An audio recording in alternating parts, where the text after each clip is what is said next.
Sad ću vam pokazati kako se postavlja intravenozna kanila na psu.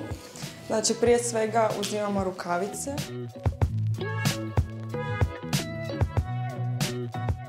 Imamo naš crveni ili ti infektivni otpad i žuti ili oštri otpad.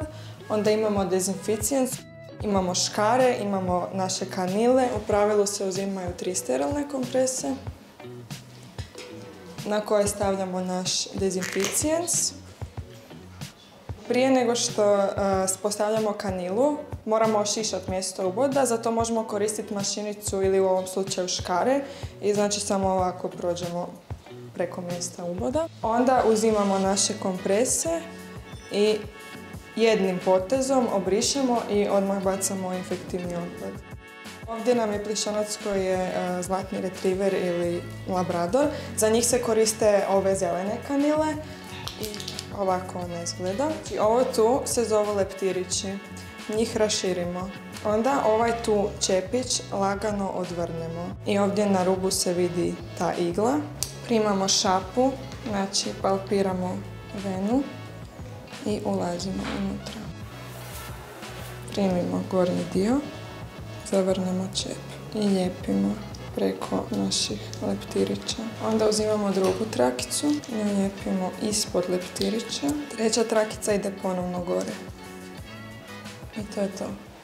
Ovdje imamo kirurški set koji ćemo složiti za sterilizaciju. Prvo uzimamo kirurške škare, tu pooštre, stavljamo ih prve. Onda uzimamo hemostat.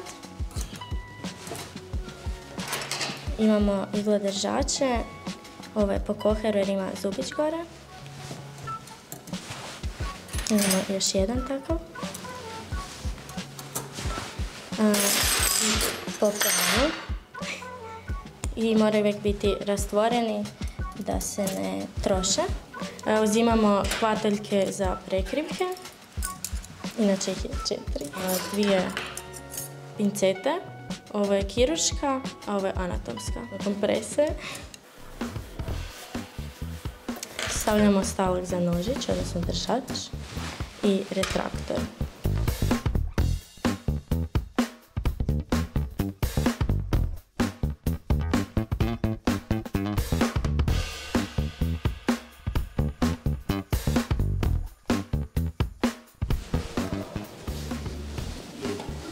Ova zadnja se mora malo jače zategnuti da bude sve čvrsto.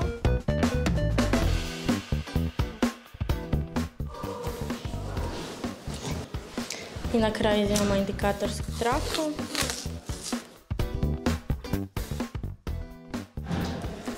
Evo, to je to.